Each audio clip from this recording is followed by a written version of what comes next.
जय श्री महाकाल। राधे राधे दोस्तों। सर्वपितृ अमावस्या यानी कि पितृपक्ष में पड़ने वाली अमावस्या, यह हिंदू धर्म में बहुत ही महत्वपूर्ण अमावस्या कहलाती है। इस तिथि का बहुत ही अधिक महत्व होता है क्योंकि इस दिन पितरों को श्रद्धांजलि अर्पित की जाती है।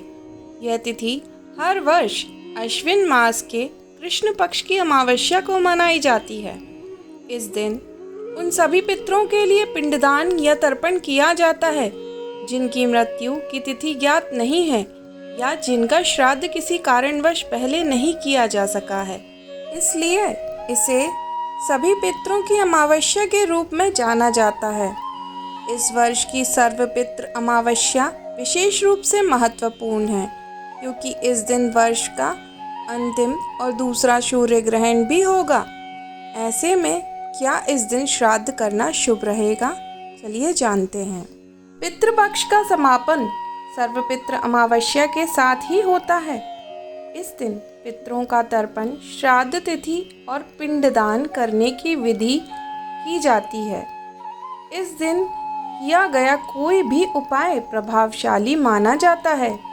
इस दौरान पितरों को याद कर उन्हें तर्पण दिया जाता है। पितरों का आशीर्वाद मिलने से हमारे जीवन की कई परेशानियां दूर हो जाती हैं।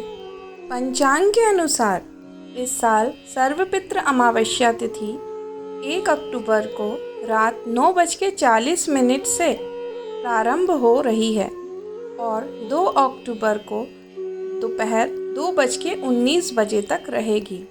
इस अमावस्या को मोक्षदायिनी अमावस्या भी कहा जाता है। उदया तिथि के अनुसार 2 अक्टूबर को ही अमावस्या तिथि रहेगी। इस तरह सर्वपितृ अमावस्या इस साल 2 अक्टूबर बुधवार को है।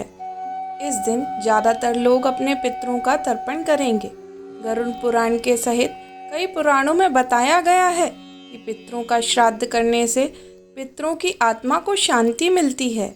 आप भी अगर सर्वपितृ अमावस्या के दिन अपने पितरों का तर्पण श्राद्ध कर रहे हैं तो आपको श्राद्ध भोजन से जुड़े कुछ नियमों का ध्यान रखना चाहिए जिससे कि आपके पितरों की आत्मा को मुक्ति मिल सके। पितृपक्ष में अगर आप श्राद्ध कर रहे हैं तो आपको केले के पत्ते पर श्राद्ध का भोजन नहीं कराना चाहिए क्योंकि श्राद्ध का भोजन केले के पत्ते पर नहीं होता है। पितरों के श्राद्ध के लिए भोजन बनाते समय तिल का प्रयोग भी अवश्य किया जाना चाहिए। आप अगर पितरों के लिए श्राद्ध भोजन का आयोजन कर रहे हैं या फिर आपके घर पर ब्राह्मण भोज कर रहे हैं और उसी समय आपके द्वार पर कोई भूखा भिखारी या पशु आ जाता है तो उसे भोजन अवश्य कराएं। श्राद्ध का भोजन पितरों और ब्राह्मणों के लिए निकालने के साथ ही पशु पक्षियों को भी श्राद्ध का भोजन अवश्य करना चाहिए। इससे पितरों की आत्मा को शांति मिलती है। पौराणिक मान्यता के अनुसार पशु पक्षियों पर भगवान की विशेष कृपा होती है और किसी भी ऊर्जा को वे सबसे पहले पहचान लेते हैं। इसलिए गाय, कुत्ता, बिल्ली, कौवा आदि को भोजन दें।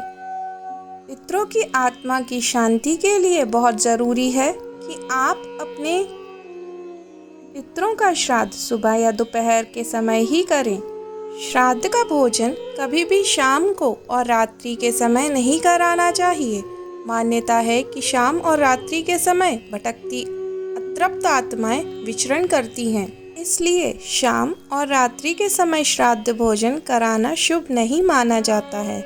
सर्वपितृ अमावस्या के दिन यदि हम कोई उपाय करते हैं तो उसका असर हमारे जीवन पर बहुत ही जल्दी होता है। तो आगे मैं आपको 3 उपाय बताने जा रही हूँ जो बड़े ही ध्यान से सुनिए। सर्वपितृ अमावस्या के दिन तिल की करछुल बनाकर मंदिर में चढ़ाना चाहिए। साथ ही ये लड्डू कौवे, गाय और कुत्ते को भी खिलाएं। इस लड्डू को चढ़ाते समय अपनी इच्छा भी ध्यान में रखें। ऐसा करने से आपकी कई दिनों से अधूरी इच्छा भी पूरी हो जाएगी। वास्तुशास्त्र के अनुसार उत्तर पूर्व दिशा को पवित्र माना जाता है। इसे देवताओं का निवास स्थान माना जाता है। इस दौरान पितरों की पूजा और याद करना चाहिए और घर में सकारात्मकता बनाए रखने के लिए इस दिशा में दीपक जलाना चाहिए। इससे घर में सुख समृद्धि का वास बना रहता है, घर में पैसा आता है और आर्थिक स्थिति मजबूत होती है। सर्वपितृ अमावस्या का अर्थ पितरों को याद करना और उन्हें श्रद्धांजलि देना है। इस विधि, पूजा और दान का फल हमें मिलता है। इस समय आपको माँ लक्ष्मी के सामने घी का दीपक जलाना चाहिए और लक्ष्मी मंत्र का 108 बार जाप करना चाहिए। इससे आर्थिक संकटों से राहत मिलेगी। सर्वपितृ अमावस्या के दिन 21 बार तुलसी माला का जाप करें। इन उपायों को पितृपक्ष अमावस्या के दिन आप अवश्य करें। इससे आपके जीवन में खुशहाली आएगी, आर्थिक संकट दूर होगा और पितृ भी प्रसन्न होंगे। यदि ये जानकारी अच्छी लगी है तो मेरे वीडियो को लाइक करें, चैनल को सब्सक्राइब करें। जय श्री महाकाल। राधे राधे।